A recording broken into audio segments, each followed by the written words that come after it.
नमस्कार साथियों, स्वागत है सभी का ब्रिज क्लासेस में। तो कल हमने किए थे एकीकरण के 4 चरण कंप्लीट।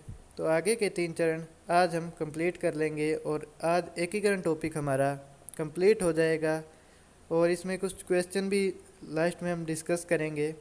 और कल टेलीग्राम पर सुबह 10 बजे आपका टेस्ट लिया जाएगा और जो बच्चे 3 फर्स्ट आएंगे उनका नाम हमारे चैनल पर लिया जाएगा परसों की क्लास में।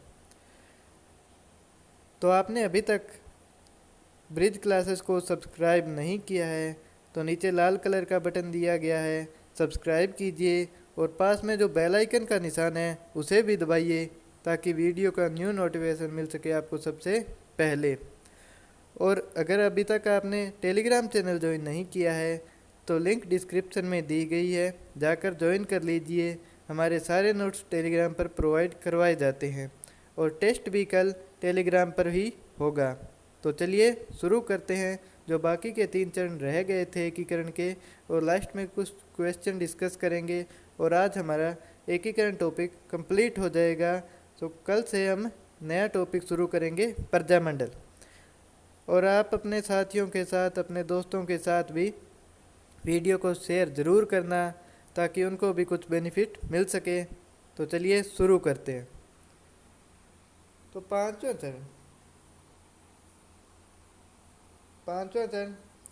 चरण कब शुरू हुआ था, उसकी डेट क्या थी? वो थी 15 मार्च 1949।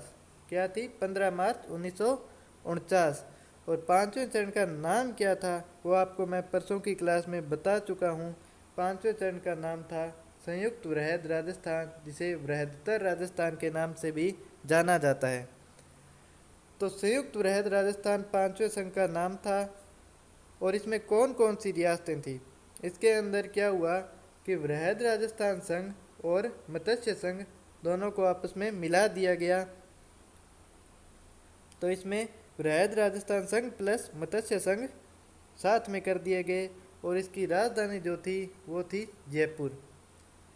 पहले 4 चरण थे वो ज़्यादा इम्पोर्टेंट थे और उद्घाटनकर्ता, प्रधानमंत्री, राज प्रमुख उन 4 चरणों के लगभग इन 3 चरणों में सेम ही हैं, इसलिए ये इतने ज़्यादा इम्पोर्टेंट नहीं है। इनकी कुछ इम्पोर्टेंट बातें हैं जो आपको विशेष बातों के अंदर हमें आगे बताएंगे। तो इसलिए इनको मैं जल्दी करवा रहा हूँ, आप ध्यान से इनको एक बार पढ़ लीजिएगा। पहले जो 4 चरण हुए थे उनमें से ही इनके अंदर उद्घाटनकर्ता, राज प्रमुख और प्रधानमंत्री लिए गए हैं। तो पांचवें चरण की राजधानी थी जयपुर और पांचवें चरण का राज प्रमुख जो था वो था मान सिंह द्वितीय। राज प्रमुख कौन था? मान सिंह द्वितीय। और पांचवें चरण का प्रधानमंत्री जो था वो था हीरालाल शास्त्री, जो कि चौथे चरण का भी यही प्रधानमंत्री रहे थे, हीरालाल शास्त्री। और पांचवें चरण का उद्घाटनकर्ता कौन था? वो था सरदार वल्लभ भाई पटेल। कौन थे? सरदार वल्लभ भाई पटेल। चौथे चरण के भी यही उद्घाटनकर्ता थे। और उपराज प्रमुख पांचवें चरण का कौन था? वो था भीम सिंह द्वितीय। भीम सिंह द्वितीय, जी हाँ, भीम सिंह द्वितीय। तो पांचवा चरण आप सभी का क्लियर हो चुका होगा। पहले हम आपको नक्शे के द्वारा भी समझा चुके हैं, सारणी में सारी चीज़ें क्लियर हो गई होगी आपकी।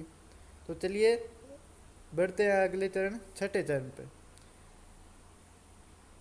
छठे चरण कब शुरू हुआ था? ये शुरू हुआ था 26 जनवरी 1950। कब शुरू हुआ था? 26 जनवरी 1950। और छठे चरण का नाम क्या था? वो नाम था राजस्थान संघ। क्या नाम था? राजस्थान संघ। और छठे चरण के अंदर कुछ छेड़खानी की थी हमने सिरोही के साथ, वो आपको याद होगी। वो क्या थी कि छठे चरण में कौन कौन से संघ मिलाए गए, कौन कौन सी रियासतें मिलाई गई थी, वो आइए देखते हैं। संयुक्त वृहद राजस्थान संघ प्लस सिरोही, उसमें से माइनस किया था अबू देलवाड़ा। ध्यान से देखिएगा, ध्यान से समझिएगा आप कि संयुक्त वृहद राजस्थान संघ, उसमें हमने सिरोही को मिलाया था छठे चरण में राजस्थान संघ के अंदर, लेकिन सिरोही के अंदर से अबू देलवाड़ा को निकाल कर मिलाया था। अबू देलवाड़ा को छठे चरण में हमने नहीं लिया था। तो संयुक्त वृहद राजस्थान प्लस सिरोही, उसमें से माइनस किया था अबू देलवाड़ा। और छठे चरण की राजधानी क्या थी, वो थी जयपुर। और छठे चरण का राज प्रमुख था मान सिंह द्वितीय। छठे चरण के अंदर एक इम्पोर्टेंट बात हुई थी। छठे चरण के अंदर पीएम प्रधानमंत्री का जो पद था उसे बदलकर सीएम यानी कि मुख्यमंत्री का पद बना दिया था। तो पहले 5 चरणों में तो बने थे प्रधानमंत्री, और छठे और सातवें चरण के अंदर बने थे मुख्यमंत्री। तो राजस्थान के पहले मनोनीत मुख्यमंत्री बने थे हीरालाल शास्त्री। वो बने थे 26 जनवरी 1950 को छठे चरण के अंदर। कौन बने थे, हीरालाल शास्त्री। और उद्घाटनकर्ता कौन थे, सरदार वल्लभ भाई पटेल। और उपराज प्रमुख, इसकी कोई आवश्यकता नहीं है। तो छठा चरण आपका क्लियर हो गया होगा। पहले भी आपको नक्शे के द्वारा समझा दिया गया था। सारणी से आपका सारे डाउट क्लियर हो गए होंगे, सारी बातें आपकी क्लियर हो गई होगी छठे चरण के बारे में। तो आइए आगे बढ़ते हैं सातवें चरण की ओर। सातवें चरण की शुरुआत कब हुई थी, वो हुई थी 1 नवंबर 1956। इस दिन राजस्थान स्थापना दिवस भी मनाया जाता है। पहली बार राजस्थान स्थापना दिवस 1 नवंबर 1956 को बनाया गया था। तो सातवें चरण का नाम क्या था, ये नाम था वर्तमान राजस्थान। छठे चरण का नाम था वर्तमान राजस्थान, जो कि वर्तमान में राजस्थान है, इसका नाम था वर्तमान राजस्थान, जो सातवें चरण में नाम दिया गया था। तो सातवें चरण में क्या क्या मिलाया गया था। छठा चरण जो था राजस्थान संघ, राजस्थान संघ प्लस में जो हमने सिरोही से अबू देलवाड़ा को निकाला था, माइनस किया था, उसको भी साथ में ले लिया गया। और प्लस में एक केंद्र शासित प्रदेश था अजमेर मेरवाड़ा, उसे भी लिया गया। और प्लस में एक मध्य प्रदेश से क्षेत्र लिया गया था झालावाड़ में। आपको सातवें चरण ऊपर नक्शे में हमने पहली क्लास में बताया था कि एमपी से सुनेल टप्पे को झालावाड़ में लिया गया। और जो सिरेंज क्षेत्र था, जो सिरेंज क्षेत्र था, वो झालावाड़ से मध्य प्रदेश को दिया गया था। तो सातवें चरण में क्या क्या था, राजस्थान संघ, अबू देलवाड़ा प्लस अजमेर मेरवाड़ा प्लस सुनेल टप्पा। इसमें क्या किया गया, जो सिरेंज क्षेत्र था उसको मध्य प्रदेश को दिया गया था, और जो सुनेल टप्पा था वो झालावाड़ में राजस्थान में लिया गया था। सातवें चरण की राजधानी क्या थी, वो थी जयपुर। सातवें चरण की राजधानी जयपुर।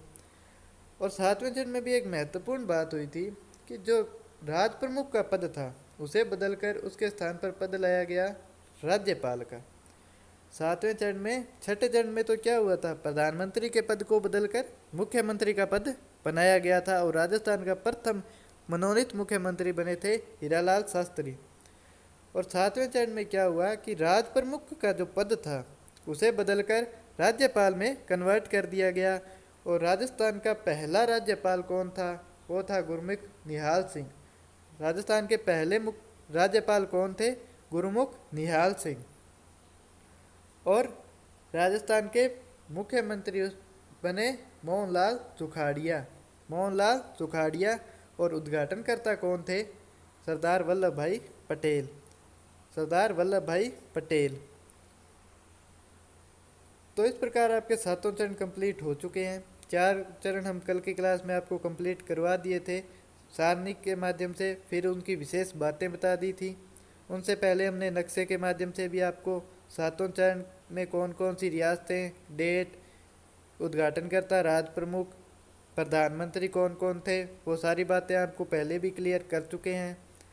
आज जो 3 चरण रहे थे वो सारणी के माध्यम से हमने बता दिए हैं। अभी इन 3 चरणों की कुछ विशेष बातें हैं, आइए हम उनको देखते हैं। फिर एकीकरण का टॉपिक हमारा कंप्लीट हो जाएगा। उसके बाद हम कुछ प्रीवियस ईयर के क्वेश्चंस डिस्कस करेंगे। तो आइए देखते हैं इनकी कुछ विशेष बातें। विशेष बातों के अंदर कुछ ऐसा था कि 5वां चरण जो था उसमें कुछ विशेष बातें हैं। 5वें चरण में कुछ विशेष बातें हैं। 5वें चरण में क्या क्या मिलाया गया था, 5वें चरण का नाम था संयुक्त वृहद राजस्थान संघ। उसमें मिलाया गया था वृहद राजस्थान संघ प्लस में मत्स्य संघ। प्लस में मत्स्य संघ। और मत्स्य संघ के अंदर कौन कौन सी रियासतें थी? 4 थी। उनकी ट्रिक हमने आपको बताई थी, ABCD, अलवर, भरतपुर, करौली, धौलपुर। तो उसमें जो भरतपुर और धौलपुर रियासतें थी ना, उनकी जो सीमा थी वो लगती थी यूपी से। अभी भी लगती है, उस टाइम भी लगती थी। तो मत्स्य संघ में भरतपुर और धौलपुर 2 रियासतें थी जिनकी सीमा लगती थी यूपी से। और ये ब्रज क्षेत्र है। ब्रज क्षेत्र क्यों है? क्योंकि इनकी सीमा लगती है यूपी से। तो कई बार एग्जाम में सीधा सीधा क्वेश्चन आता है कि एकीकरण के समय कौन कौन सी रियासतें यूपी में मिलना चाहती थी। तो यूपी में मिलना चाहती थी, तो उसमें अगर धौलपुर और भरतपुर दोनों भी ऑप्शन में दिए गए हों तो हम धौलपुर को सही आंसर करेंगे, धौलपुर पर टिक करेंगे, क्योंकि धौलपुर के ज़्यादा चांस थे। तो धौलपुर आएगा, उसके अंदर सही आंसर होगा उसका धौलपुर, जो यूपी में एकीकरण के समय मिलना चाहती थी जो रियासत। और अगर डैश करके जैसे भरतपुर धौलपुर, धौलपुर करौली, ऐसे अगर ऑप्शन आएंगे तो हम करेंगे भरतपुर धौलपुर। और अगर ऑप्शन में धौलपुर ना हो तो हम करेंगे भरतपुर। तो 5वें चरण की यह कुछ विशेष बात थी। 5वें चरण में क्या हुआ कि एक शंकर देवराय समिति थी। शंकर देवराय समिति थी, 3 सदस्यीय समिति थी, जिसमें एक तो शंकर देवराय खुद थे, डॉक्टर शंकर देवराय, एक इनके सदस्य थे प्रभुदयाल, और एक इनके थे R.K. सिंधावा, R.K. सिंधावा। तो ये 3 सदस्यीय समिति थी। इनकी सिफारिश पर जनमत संग्रह करवाया गया, वोटिंग करवाई गई लोगों के द्वारा, और मत्स्य प्रदेश को वृहद राजस्थान संघ में मिलाया गया, क्योंकि भरतपुर और धौलपुर जो रियासतें थी वो यूपी में मिलना चाहती थी। तो एक समिति बनाई गई, शंकर देवराय समिति, 3 सदस्यीय समिति थी। उन्होंने क्या करवाया? जनमत संग्रह करवाया, वोटिंग करवाई लोगों के द्वारा, और उसमें कुछ भी करके उन्होंने राजस्थान संघ में, वृहद राजस्थान संघ में मत्स्य संघ को मिलाने के लिए राजी कर लिया। और मत्स्य संघ को, मत्स्य प्रदेश को, धौलपुर और जो भरतपुर रियासतें थी उनको वृहद राजस्थान संघ में मिला लिया गया। तो 5वें चरण की यह कुछ विशेष बातें थी। आइए अब देखते हैं कि 6ठे चरण में कुछ विशेष बातें हैं, उनको देखते हैं। 6ठे चरण के अंदर प्रधानमंत्री का पद बदलकर मुख्यमंत्री का पद कर दिया गया। प्रधानमंत्री का पद बदलकर मुख्यमंत्री का पद कर दिया गया। और राजस्थान के प्रथम मनोनीत मुख्यमंत्री बने हीरालाल शास्त्री। राजस्थान के प्रथम मुख्यमंत्री बने हीरालाल शास्त्री, जो कि मनोनीत मुख्यमंत्री बने थे हीरालाल शास्त्री। 7वें चरण में भी कुछ विशेष बातें, आइए हम उन पर भी ध्यान देते हैं, उनको भी कुछ उनकी विशेष बातें देख लेते हैं। 7वें चरण संविधान संशोधन 1956 के तहत राजस्थान से राज प्रमुख का पद हटाकर राज्यपाल का पद कर दिया गया था। 6ठे चरण में तो क्या हुआ था कि प्रधानमंत्री का पद बदलकर मुख्यमंत्री का पद कर दिया था। और 7वें चरण में क्या हुआ कि संविधान संशोधन 7वां जो हुआ 1956 में, उसके तहत राज प्रमुख का पद बदलकर राजस्थान में राज्यपाल का पद बनाया गया। और राजस्थान के प्रथम राज्यपाल थे गुरमुख निहाल सिंह। राजस्थान के प्रथम राज्यपाल गुरमुख निहाल सिंह। और एक राज्य पुनर्गठन आयोग बनाया गया था। राज्य पुनर्गठन आयोग 22 दिसंबर 1953, आप इसको सीधा भी 1953 याद रख सकते हो, डेट इतनी इम्पोर्टेंट नहीं है इसमें। राजस्थान पुनर्गठन आयोग बनाया गया था 1953 में, जिसके अध्यक्ष थे फैजल अली। और इन्होंने क्या करवाया था कि जो मंदसौर जिला है MP में, उसके सुनेल टप्पे को राजस्थान के झालावाड़ में मिलाया, तथा झालावाड़ के सिरोंज क्षेत्र था उसको मध्य प्रदेश में मिलाया गया था। यह कार्य किसका था? यह कार्य था राजस्थान पुनर्गठन आयोग, जिसका गठन किया गया था 1953। और 7वें चरण में यही किया गया था कि मंदसौर जिला जो MP का था, उसका जो सुनेल टप्पा है वो राजस्थान के झालावाड़ में मिलाया गया, और जो झालावाड़ का सिरोंज क्षेत्र है वो MP में मिलाया गया। किसकी सिफारिश पर? राजस्थान पुनर्गठन आयोग इसकी सिफारिश पर, जिसके अध्यक्ष थे फैजल अली, और इसका गठन हुआ 1953। चलिए इसके बाद हम देखते हैं कि एक केंद्र शासित प्रदेश था। तो केंद्र शासित प्रदेश में भी कुछ इंपॉर्टेंट बातें हैं, वो आइए देख लेते हैं। अजमेर मेरवाड़ा एक केंद्र शासित प्रदेश था जिसकी एक अलग विधानसभा थी। यह एक इम्पोर्टेंट बात है कि अजमेर मेरवाड़ा जब एक केंद्र शासित प्रदेश था तो इसकी एक अलग ही विधानसभा थी। और यह विधानसभा कब तक थी? 1952 से 1956 तक। और कितने सदस्य थी? 30 सदस्य। अजमेर मेरवाड़ा की एक अलग से विधानसभा थी। कब तक थी? 1952 से 1956 तक। और कितने सदस्य थे इसमें? इसमें सदस्य थे 30। अलग विधानसभा थी, इसे धारा सभा के नाम से भी जाना जाता है। जो अजमेर मेरवाड़ा की एक अलग ही विधानसभा थी उसे धारा विधानसभा के नाम से भी या धारा सभा के नाम से भी जाना जाता है। तो जो अलग विधानसभा थी उसके प्रथम और अंतिम, या हम ऐसे भी कह सकते हैं कि एकमात्र जो मुख्यमंत्री बने थे वो बने थे हरिभाऊ उपाध्याय।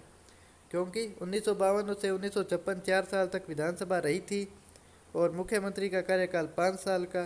तो एकमात्र मुख्यमंत्री बने थे जिसे हम पहले और अंतिम भी मुख्यमंत्री कह सकते हैं अजमेर मेरवाड़ा विधानसभा के, वो थे हरिभाऊ उपाध्याय।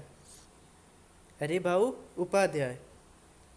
7वां चरण जो था वो 1 नवंबर 1956 को शुरू हुआ, जिसमें अजमेर मेरवाड़ा को जिले में बदलकर, केंद्र शासित प्रदेश से जिले में बदलकर राजस्थान संघ में मिलाया गया। और 1 नवंबर 1956 को ही अजमेर जो है वो राजस्थान का 26वां जिला बना। राजस्थान का 26वां जिला बना अजमेर। 1 नवंबर 1956 26वां जिला राजस्थान का बना, राजस्थान के एकीकरण के 7वें चरण में। तो 7वें चरण में, तो चलिए इसके आगे कुछ प्रीवियस ईयर के क्वेश्चंस हैं वो हम देख लेते हैं, उन पर थोड़ी डिस्कशन कर लेते हैं। तो पहला क्वेश्चन यह है कि स्वतंत्रता प्राप्ति के समय राजस्थान में कितनी रियासतें थी? ये क्वेश्चन आया हुआ है पटवारी परीक्षा 2011 में। पहले कितनी आसान क्वेश्चन आते थे, बट अब ऐसा नहीं होता है। लेकिन आप प्रीवियस ईयर के जितने भी क्वेश्चंस हैं इनकी बुकलेट भी आती है और इंटरनेट पर भी आपको ये मिल जाएंगे। आप सभी के सभी प्रीवियस ईयर के क्वेश्चन ज़रूर पढ़ना। ज़्यादा से ज़्यादा नहीं तो 50% तो क्वेश्चन आपको यूं के यूं आपको एग्ज़ाम में मिल जाएंगे। तो आप प्रीवियस ईयर के क्वेश्चन भी देखना ज़रूर। तो स्वतंत्रता प्राप्ति के समय राजस्थान में कितनी देशी रियासतें थी? आपको हमने बताया था कि 19 रियासतें, 3 ठिकाने और 1 केंद्र शासित प्रदेश था। तो कितनी रियासतें थी? 19। इसका सही आंसर होगा 19, 1 ए। तो चलिए दूसरे क्वेश्चन के ऊपर चलते हैं। दूसरा क्वेश्चन है कि मत्स्य संघ का उद्घाटन हुआ, कब हुआ था? तो हमने आपको ये ट्रिक भी बताई थी, 1825, 1830, 15, 348, 249, 150, 156। तो सबसे पहले 18 मार्च 1948 को मत्स्य संघ का उद्घाटन हुआ था। यह बात हम आपको पहले करवा चुके हैं और यह एग्ज़ाम आया था 2nd ग्रेड इंग्लिश के 2011 के एग्ज़ाम में। यह क्वेश्चन आया था कि मत्स्य संघ का उद्घाटन हुआ, वो हुआ था 18 मार्च 1948 को। चलिए नेक्स्ट क्वेश्चन के ऊपर। नेक्स्ट क्वेश्चन है कि मत्स्य संघ का राज प्रमुख किस रियासत का था? तो कल हमने विशेष बातों में भी आपको बताया था कि यहाँ पे बनना तो था अलवर का तेज सिंह, लेकिन महात्मा गांधी की हत्या के सिलसिले में उसे दिल्ली में बंदी बना लिया गया था। तो फिर बना था राज प्रमुख धौलपुर का शासक। तो यह क्वेश्चन आया था पीटीआई 2015 की एग्ज़ाम में। पीटीआई 2015 की एग्ज़ाम में आया था कि मत्स्य संघ का राज प्रमुख किस रियासत का था? वो था धौलपुर का। तो चलिए नेक्स्ट क्वेश्चन पे। नेक्स्ट क्वेश्चन है कि राजस्थान की वह 4 रियासतें राजस्थान की वह 4 रियासतें जिन्होंने संयुक्त होकर मत्स्य संघ का निर्माण किया था। तो इसके लिए हमने कल आपको एक ट्रिक बताई थी, ABCD, अलवर, भरतपुर, करौली, धौलपुर। तो यह इस ऑप्शन के अंदर सही आ रहा है। सेकंड ऑप्शन इसका सही आंसर है, अलवर, भरतपुर, धौलपुर, करौली। और यह आया था सेकंड ग्रेड 2011 और 2017 के अंदर भी यह क्वेश्चन रिपीट हुआ था कि राजस्थान की वह 4 रियासतें जिन्होंने संयुक्त होकर मत्स्य संघ का निर्माण किया था वो थी अलवर, भरतपुर, धौलपुर, करौली। सेकंड आंसर इसका करेक्ट होगा। यह आया था सेकंड ग्रेड एग्ज़ाम 2011 और रिपीट हुआ था 2017 के अंदर। चलिए अगले क्वेश्चन पे। अगला क्वेश्चन है कि मार्च 1948 में उद्घाटित मत्स्य संघ में निम्न में से कौन सा जिला नहीं था। तो आप एग्ज़ाम में क्वेश्चन सही से पढ़ना, क्योंकि अधिकतर बच्चे ऐसे ही करते हैं कि ये जो नहीं शब्द होता है इसको पढ़ते नहीं हैं और सबसे पहले आंसर कर देंगे अलवर या भरतपुर, धौलपुर, कुछ भी कर देंगे इनमें से आंसर। तो ऐसा नहीं करना है, आपको क्वेश्चन ध्यान से पढ़ना है। तो क्वेश्चन यह है कि मार्च 1948 में उद्घाटित मत्स्य संघ में निम्न में से कौन सा जिला नहीं था। तो इसकी ट्रिक थी ABCD, अलवर, भरतपुर, करौली, धौलपुर। तो अलवर भी था, भरतपुर भी था, धौलपुर भी था, लेकिन जयपुर नहीं था। तो इसका करेक्ट आंसर होगा C, जयपुर। और यह कौन सी एग्ज़ाम में आया था? यह आया था कॉलेज व्याख्याता 2007 की एग्ज़ाम में। तो चलिए नेक्स्ट क्वेश्चन पे। नेक्स्ट क्वेश्चन है कि निम्न में से किसे मत्स्य संघ का राज प्रमुख बनाया गया था। तो इसके लिए आपको कल एक ट्रिक बताई गई थी, उदय भीम भोपाल मान सिंह। उदय भीम भोपाल मान सिंह। तो मत्स्य संघ था पहला चरण, तो पहले आएगा उदय। तो इसका करेक्ट आंसर होगा महाराणा उदय भान सिंह। महाराणा उदय भान सिंह जो कि थे धौलपुर के। अलवर के तेज सिंह थे, वो बन नहीं पाए, तो इसके लिए इन्हें बनाया गया था महाराणा उदय भान सिंह, धौलपुर के जो शासक थे। और यह क्वेश्चन आया था RPSC हेडमास्टर एग्ज़ाम 2012 के अंदर। तो चलिए नेक्स्ट क्वेश्चन पे चलते हैं। नेक्स्ट क्वेश्चन है कि मत्स्य संघ के प्रधानमंत्री किसे बनाया गया था। मत्स्य संघ का प्रधानमंत्री बनाया गया था। तो मत्स्य संघ प्रधानमंत्री के लिए हमने एक आपको ट्रिक बताई थी, SGMH। तो सबसे पहले मत्स्य संघ भी पहला चरण था, तो इससे होगा शोभाराम कुमावत इसका करेक्ट आंसर। और यह आया था सेकंड ग्रेड मैथ की एग्ज़ाम 2011 के अंदर। यह क्वेश्चन आया था सेकंड ग्रेड मैथ की एग्ज़ाम 2011 के अंदर, और इसका करेक्ट आंसर होगा D, शोभाराम कुमावत। तो चलिए नेक्स्ट क्वेश्चन पे चलते हैं। नेक्स्ट क्वेश्चन है इसका कि रियासतों से संबंधित समस्याओं के समाधान के लिए रियासती विभाग की स्थापना की गई थी, वो कब की गई थी। तो आपको हमने पहली ही क्लास में शुरुआत में ही कहा था कि आपको कुछ डेट याद रखनी होगी। तो आपको 2 डेट बताई थी, तो उनमें से ही पहली डेट थी कि रियासती विभाग की स्थापना 5 जुलाई 1947 को हुई थी। और इसके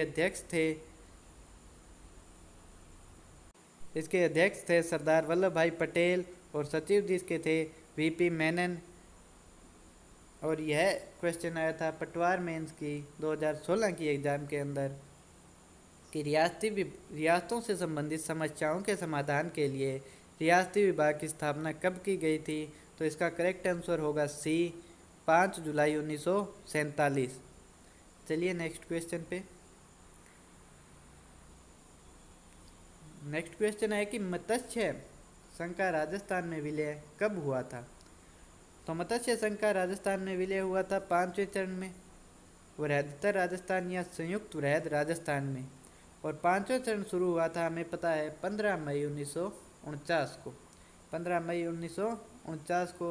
और यह क्वेश्चन आया था EO एग्ज़ाम 2007 और RAS प्री एग्ज़ाम जो कैंसिल हो गई थी 1999 में। इन दोनों एग्ज़ाम में यह क्वेश्चन आया था कि मत्स्य संघ का राजस्थान में विलय कब हुआ। तो इसका करेक्ट आंसर होगा सेकंड, 15 मई 1949। चलिए चलते हैं नेक्स्ट क्वेश्चन पे। नेक्स्ट क्वेश्चन है कि राजस्थान का एकीकरण कितने चरणों में पूरा हुआ था।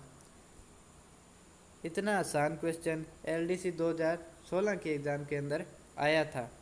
तो राजस्थान का एकीकरण कितने चरणों में पूरा हुआ था, यह आप सभी को पता भी है कि 7 चरणों में कंप्लीट हुआ था राजस्थान का एकीकरण। तो इसका करेक्ट आंसर होगा ए, 7 चरणों में। तो चलिए चलते हैं नेक्स्ट क्वेश्चन पे।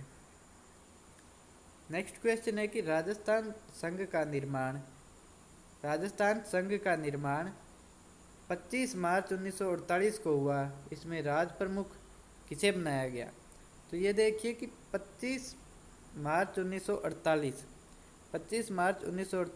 तो हमें पता है कि यह दूसरे चरण की बात कर रहा है, क्योंकि सेकंड चरण जो था पूर्वी राजस्थान वह शुरू हुआ था 25 मार्च 1948। तो इसमें राज प्रमुख कौन थे। इसमें राज प्रमुख थे, तो इस राज प्रमुख के लिए हमने ट्रिक बताई थी कि उदय भीम भोपाल मान सिंह।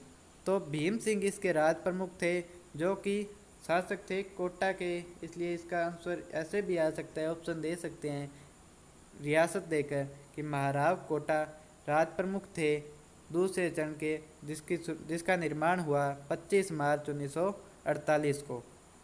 और यह एग्ज़ाम में आया था।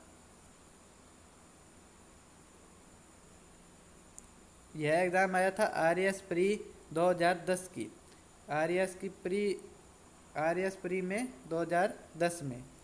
तो इसका करेक्ट आंसर होगा सी, महाराव कोटा। तो चलिए चलते हैं नेक्स्ट क्वेश्चन पे। नेक्स्ट क्वेश्चन है कि राजस्थान निर्माण के तृतीय चरण में राजधानी किसे बनाया गया। तो तृतीय चरण हमें पता है कि संयुक्त राजस्थान था, और इसमें बड़ी रियासत थी मेवाड़ उदयपुर। तो इसका राजधानी भी बनाई गई थी उदयपुर मेवाड़ को।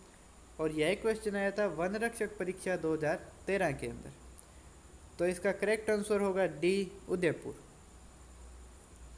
तो चलिए चलते हैं नेक्स्ट क्वेश्चन पे। नेक्स्ट क्वेश्चन है कि उदयपुर रियासत का राजस्थान संघ में विलय हुआ था। उदयपुर रियासत यानी कि मेवाड़ रियासत का राजस्थान संघ में विलय हमें पता है कि तीसरे चरण में हुआ था संयुक्त राजस्थान संघ में, जो कि हुआ था 18 अप्रैल 1948 को। कब हुआ था? 18 अप्रैल 1948 को। और यह क्वेश्चन आया था सेकंड ग्रेड टीचर 2010 और पुलिस कांस्टेबल भर्ती 1999 के अंदर।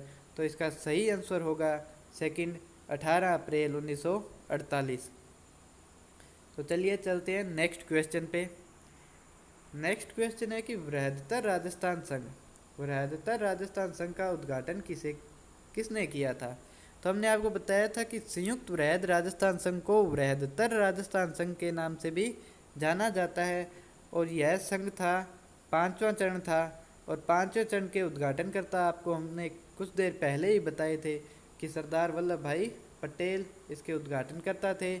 और यह एग्ज़ाम में आया था ग्राम सेवक परीक्षा 2008 के अंदर यह क्वेश्चन आया था। और इसका सही आंसर होगा ए, वल्लभ भाई पटेल। तो चलिए चलते हैं नेक्स्ट क्वेश्चन पे।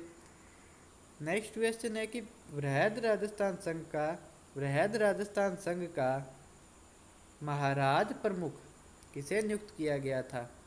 तो हमने आपको बताया था कि बृहद राजस्थान संघ जो कि चौथा चरण था, उसमें एक नए पद का सृजन किया गया था महाराज प्रमुख का, क्योंकि भोपाल सिंह मान नहीं रहे थे। उन्होंने कहा था कि मुझे राज प्रमुख का पद चाहिए। तो सरदार वल्लभ भाई पटेल ने महाराज प्रमुख के एक नए पद का सृजन किया। और वह पद किसे दिया गया था? वह दिया गया था भोपाल सिंह को, जिस पद का सर्जन हुआ था चौथे चरण बृहद राजस्थान संघ में। और इसमें नियुक्त हुए थे भोपाल सिंह। और यह क्वेश्चन आया था ईओ एग्ज़ाम 2007 के अंदर। तो इसका सही आंसर होगा सी, भोपाल सिंह। तो चलिए चलते हैं नेक्स्ट क्वेश्चन पे। नेक्स्ट क्वेश्चन है कि राजस्थान राज्य का वर्तमान स्वरूप जिस तारीख से है वह है। राजस्थान राज्य का वर्तमान स्वरूप जिस तारीख से है वह है, क्योंकि वर्तमान स्वरूप अंतिम चरण 7वां चरण जो कि वर्तमान राजस्थान था उसी से है।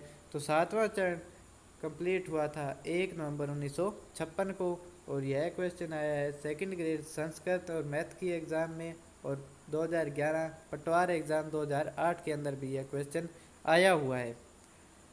और इसका सही आंसर होगा डी 1 नवंबर 1956। तो चलिए चलते हैं नेक्स्ट क्वेश्चन पे। नेक्स्ट क्वेश्चन है कि सिरोही का राजस्थान में विलय कब हुआ था। तो हमें पता है कि ये छठे चरण में हुआ था राजस्थान संघ के अंदर, और छठा चरण कब शुरू हुआ था, 26 जनवरी 1950 को, 26 जनवरी 1950 को। और यह क्वेश्चन आया था सेकंड ग्रेड साइंस की एग्ज़ाम 2011 के अंदर, सेकंड ग्रेड एग्ज़ाम साइंस के 2011 के अंदर। और इसका सही आंसर होगा सी 26 जनवरी 1950। तो चलिए चलते हैं नेक्स्ट क्वेश्चन के ऊपर।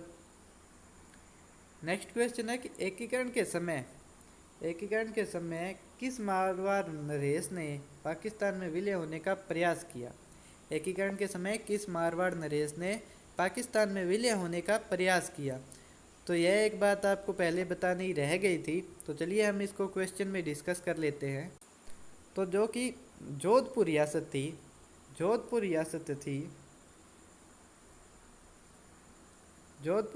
के शासक थे हनुमंत सिंह।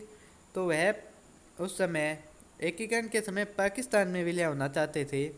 तो सरदार पटेल ने हरियाणा से फौज बुलाकर उनको पुलिस की वर्दी देकर कैसे करके इनसे ज़बरदस्ती विलय पत्र पर हस्ताक्षर किए, और राजस्थान संघ में ही इनको विलय होना पड़ा। वह रियासत थी जोधपुर।